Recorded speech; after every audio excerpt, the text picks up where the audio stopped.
Riding Hood. One day, Red's mother said to her, she said, "Take this basket of broccoli and sugar-free cookies to your grandmother. You remember her. She's the one to whom you are especially dear. She's on a low-sugar diet and all broccoli is just good for her." Red's mother continued, "Go quickly before it gets too hot. Don't loiter by the way. Try not to run because you know how clumsy you are. Watch out for the low branch down the pathway. Remember, you knocked yourself out on it 2 weeks ago.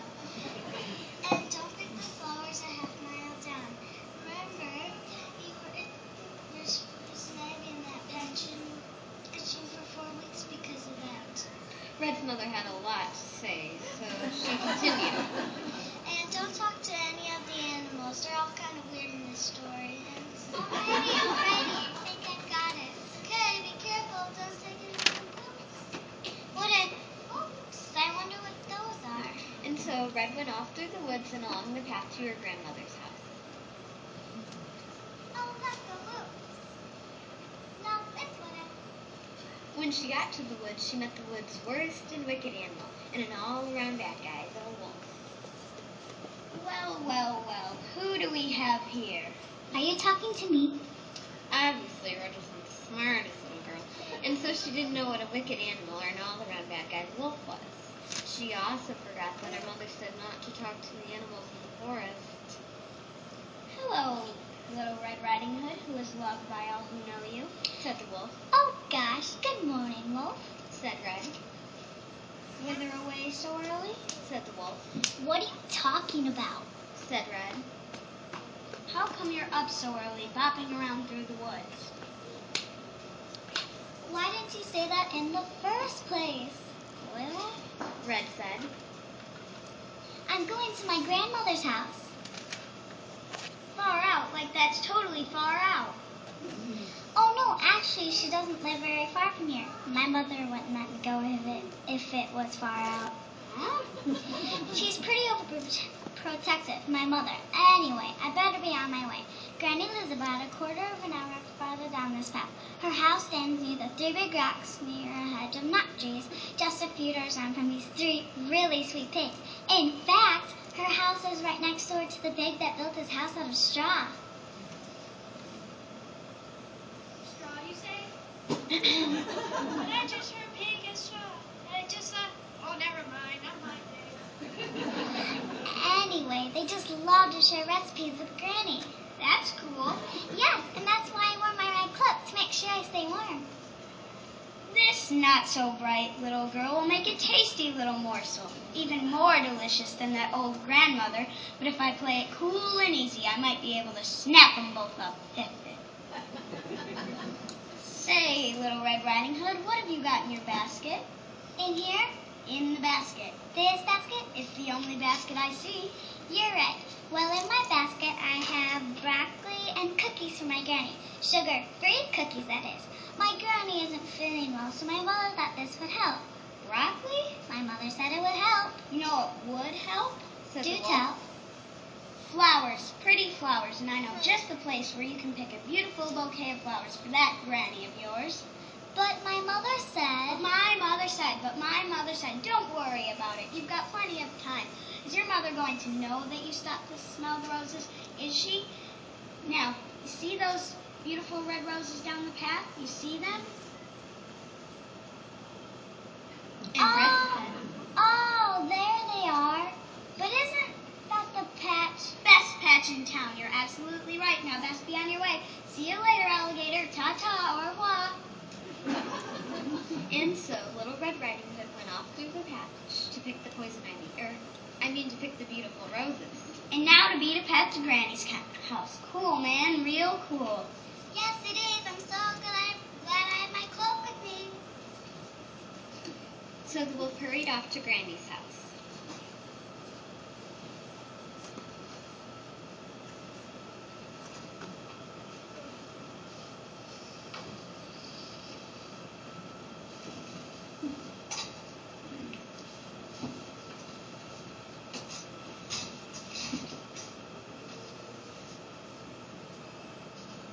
He knocked at the door.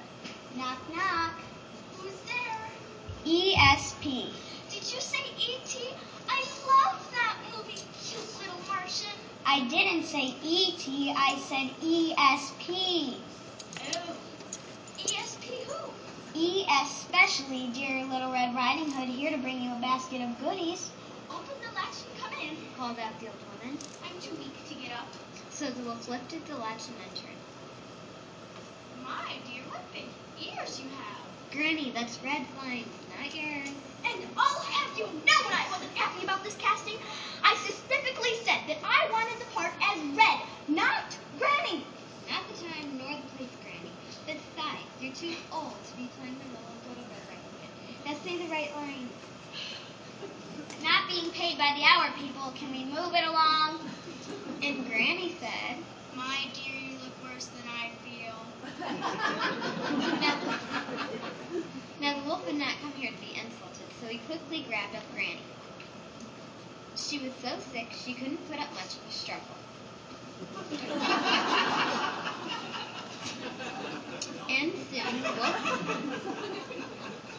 And soon the wolf had Granny all tied up and stashed behind the bed. Then the wolf put on Granny's old nightcap and jumped into the bed. Just then Little Red Riding Hood came along the path, and finding the door open, she entered. Itching? Man, this poison ivy is nasty. This itching is driving me nuts. She entered. Oh, yeah. Good morning, Grandmother. Good morning, Little Red Riding Hood. I brought you this basket of goodies and this bouquet of flowers I picked that probably includes some poison ivy plants because obviously I'm itching like crazy. But aren't the flowers pretty? Oh, Little Red Riding Hood, you are especially dear to me. Look, the flowers over there. Way over there.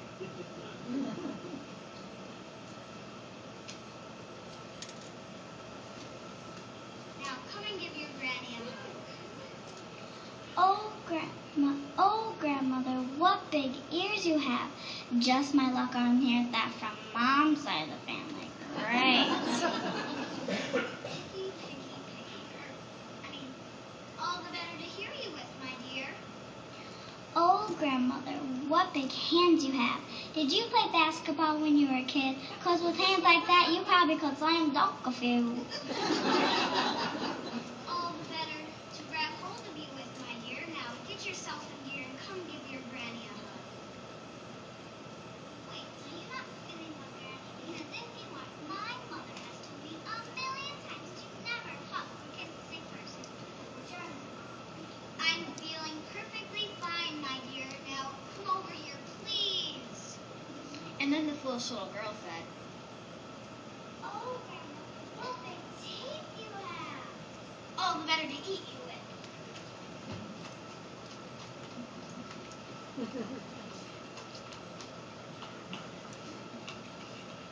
Hold it. You all right, Granny? Oh, and now we're concerned about Granny? A little late. I'll take that as a yes. And as you know from reading books and watching television, the heroine in distress always has a hero to save her.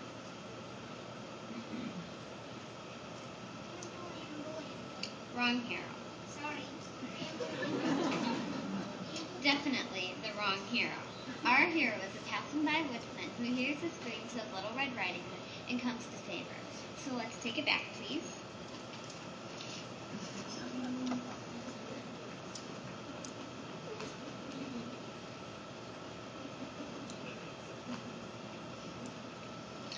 Good, that should be far enough.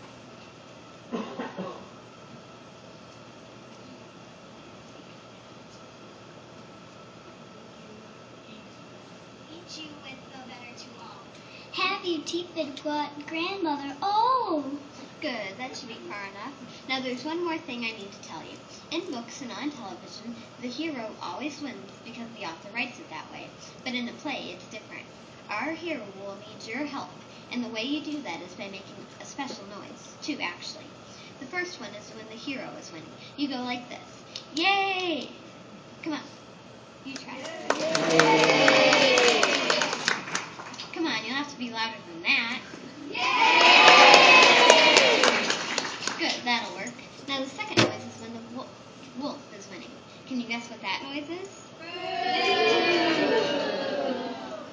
I guess we're ready. Let's take it back. And action. Oh, Grandmother, what big teeth you have. All the better to eat you with.